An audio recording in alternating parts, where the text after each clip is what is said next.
Sevanthi Venkatesh. So after a long time ಮತ್ತೊಂದು recipe ಜೊತೆ ನಿಮ್ಮ ಮುಂದೆ ಬಂದಿದ್ದೀನಿ, ಅದೇ ವೆಜಿಟೇಬಲ್ ಪಾಸ್ತಾ. ಬನ್ನಿ ನೋಡೋಣ ಯಾವ ರೀತಿಯಾಗಿ ಮಾಡೋದು ಅಂತ.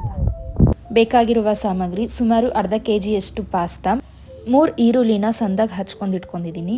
ಹಸಿಮೆಣಸಿನ್ಕಾಯಿ, ಕ್ಯಾಪ್ಸಿಕಮ್, ಬೀನ್ಸ್, ಕ್ಯಾರೆಟ್ ಮತ್ತು ಕ್ಯಾಬೇಜ್ನು ಸಣ್ಣದಾಗಿ ಕಟ್ ಮಾಡಿ ಇಟ್ಕೊಂಡಿದ್ದೀನಿ. Soya sauce, chilli sauce, tomato sauce, garam masala, ಖಾರ ಪುಡಿ ಮತ್ತು ರುಚಿಗೆ ತಕ್ಕಷ್ಟು ಉಪ್ಪು, ginger garlic paste 1 tablespoon. ಮಾಡುವ ವಿಧಾನ: ಮೊದಲಿಗೆ ನಾನಿಲ್ಲೊಂದು ಪಾತ್ರೆಯಲ್ಲಿ ನೀರಿಗೆ ಸ್ವಲ್ಪ ಉಪ್ಪು ಮತ್ತು ಎಣ್ಣೆಯನ್ನು ಹಾಕಿ ನೀರನ್ನು ಚೆನ್ನಾಗಿ ಕುದಿಸ್ಕೊತಿದ್ದೀನಿ. ಕುದಿಯುತ್ತಿರುವ ನೀರಿಗೆ ಪಾಸ್ತಾವನ್ನು ಹಾಕಿ ಪಾಸ್ತಾ ತಲೆ ಹಿಡಿಯದಂತೆ ಅವಾಗವಾಗ ಕಲಿಸ್ಕೊತಾ ಇರಿ. ಪಾಸ್ತಾ ಒಂದು 7 to 10 ಮಿನಿಟ್ಸ್ ಕುಕ್ ಆಗಕ್ಕೆ ಬಿಡಿ. ನಂತರ ಬಾಣಲಿಗೆ 4 to 5 tablespoon of oil ಹಾಕಿ ಎಣ್ಣೆ ಕಾದ ಮೇಲೆ ಅದಕ್ಕೆ ಈರುಳ್ಳಿ ಹಾಕಿ ಈರುಳ್ಳಿ ಗೋಲ್ಡನ್ ಬ್ರೌನ್ ಆಗೋವರೆಗೆ ಅದನ್ನು ಬಾಡಿಸ್ಕೊಳ್ಳೋಣ.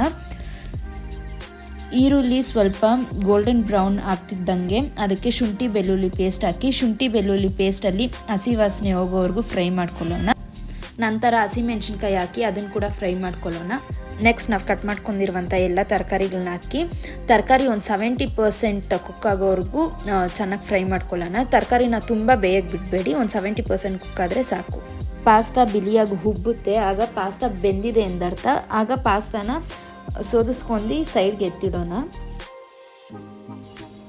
ತರಕಾರಿ ಒಂದು 50% ಬೆಂದಿದೆ. ಬೆಂದಿರುವ ತರಕಾರಿಗಳಿಗೆ 1.5 ಟೇಬಲ್ ಸ್ಪೂನ್ ಖಾರ ಪುಡಿ, 1.5 ಟೇಬಲ್ ಸ್ಪೂನ್ ಗರಂ ಮಸಾಲ ಮತ್ತು ರುಚಿಗೆ ತಕ್ಕಷ್ಟು ಉಪ್ಪನ್ನ ಮಾತ್ರ ನೋಡ್ಕೊಂಡು ಹಾಕ್ಕೊಳ್ಳಿ.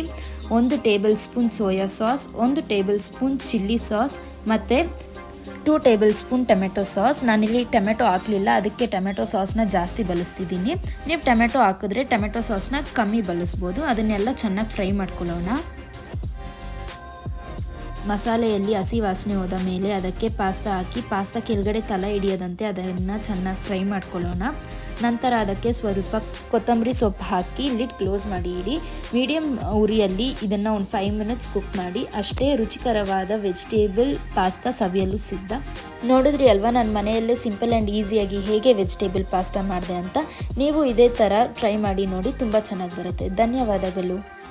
ಸೊ ನೋಡಿದ್ರಿ ಅಲ್ವಾ ಸಿಂಪಲ್ ಆಗಿ ಹೇಗೆ ವೆಜಿಟೇಬಲ್ ಪಾಸ್ತಾ ಮಾಡೋದು ಅಂತ. ನಿಮಗೇನಾದರೂ ಈ ವಿಡಿಯೋ ಇಷ್ಟವಾದಲ್ಲಿ please do like, share and subscribe to my channel. Thank you. Lots of love.